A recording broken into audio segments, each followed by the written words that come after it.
नमस्कार, मैं एडवोकेट नरेंद्र आपका स्वागत करता हूं आपके अपने चैनल लीगल बोल में।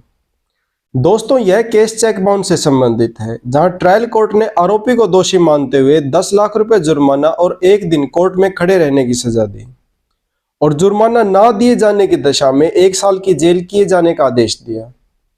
वहीं पर कलकत्ता हाई कोर्ट ने उसी आरोपी को बेकसूर मानते हुए सभी दोषों से आरोप मुक्त किया।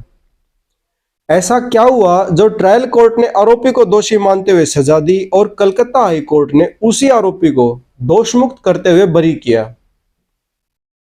सबसे पहले तो यहां पर केस के फैक्ट्स को जानना इंपॉर्टेंट है, ताकि आपको यह समझ आ सके कि सेक्शन 138 एनआई एक्ट में शिकायतकर्ता को किस तैयारी के साथ कोर्ट में अपना केस लेकर जाना है और आरोपी को अपना बचाव करने के लिए कोर्ट में क्या साबित करना होगा।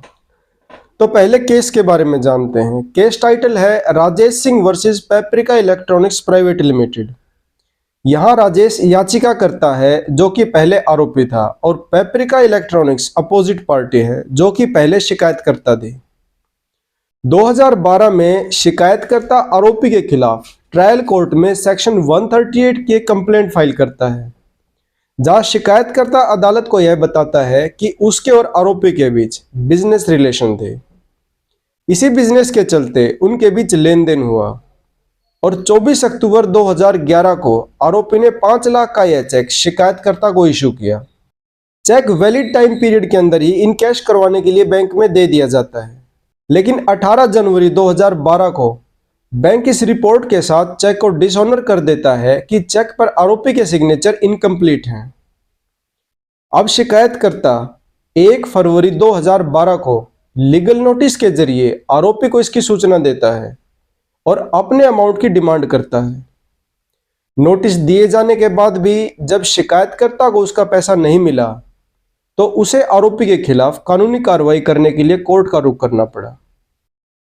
अपने केस को एस्टैब्लिश करने के लिए शिकायतकर्ता सबसे पहले अपनी गवाही देता है और कोर्ट के सामने बतौर सबूत सभी दस्तावेज जैसे चेक, बैंक द्वारा दिया गया रिटर्न मेमो, डिमांड नोटिस की कॉपी, पोस्टल रिसिप्ट आदि पेश करता है।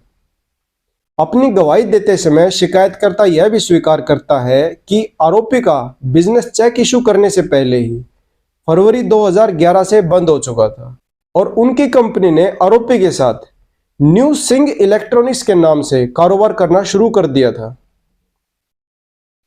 दोनों पक्षों को सुनने के बाद 20 अप्रैल 2017 को लर्नेड ट्रायल कोर्ट आरोपी को दोषी मानते हुए कन्विक्शन का ऑर्डर करती है।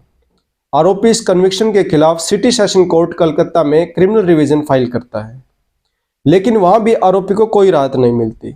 अब आरोपी कलकत्ता हाई कोर्ट पहुंचता है और अपना पक्ष रखते हुए कहता है कि निचली अदालतों ने जो मटेरियल्स रिकॉर्ड पर रखे गए थे उनके एप्रिसिएशन के बिना ही यह आदेश दे दिया है।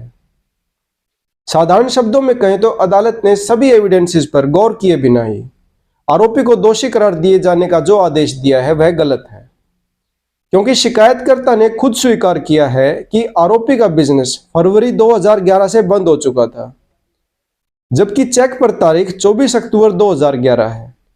ऐसे में कारोबार बंद होने के बाद चेक जारी करने का सवाल ही नहीं उठता। आरोपी का कहना था कि उसने चेक पर कोई तारीख मेंशन नहीं की थी। उसने यह चेक बिजनेस बंद करने से काफी समय पहले ही अपने बकाया के भुगतान के लिए शिकायतकर्ता को सिक्योरिटी के तौर पर दिया था और आरोपी की शिकायतकर्ता की तरफ जो भी देनदारी बनती थी, बिजनेस बंद होने से पहले आरोपी उसका भुगतान कर चुका है। भुगतान के दस्तावेज भी आरोपी ट्रायल कोर्ट में पेश करके सेक्शन 139 की प्रिजम्पशन को रिबट भी कर चुका है। अब शिकायतकर्ता को अपना केस साबित करने के लिए यह दिखाना होगा कि आरोपी ने किस बकाया के लिए यह चेक जारी किया था, जबकि शिकायतकर्ता ने ऐसा कोई भी डॉक्यूमेंट कोर्ट में नहीं दिया था जो यह साबित कर सके कि आरोपी की शिकायतकर्ता की ओर देनदारी बनती है। इसलिए यह आदेश रद्द किए जाने योग्य है।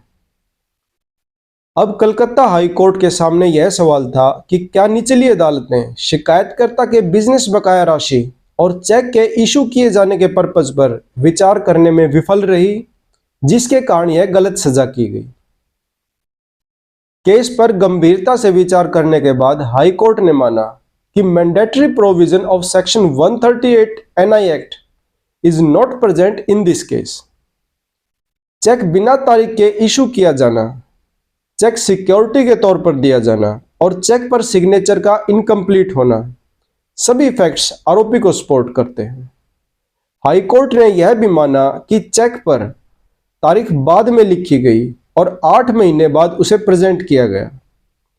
उस समय पर वह कंपनी ही एग्जिस्ट नहीं करती थी जिसके नाम चेक इशू किया गया था और दस्तावेजों के आधार पर वह कंपनी बिना किसी बकाया के बंद हो गई थी। अल्टीमेटली कलकत्ता हाई कोर्ट ने रिवीजन को अलाउड किया और निचली अदालतों के आदेश को रद्द करते हुए आरोपी को दोष मुक्त किया।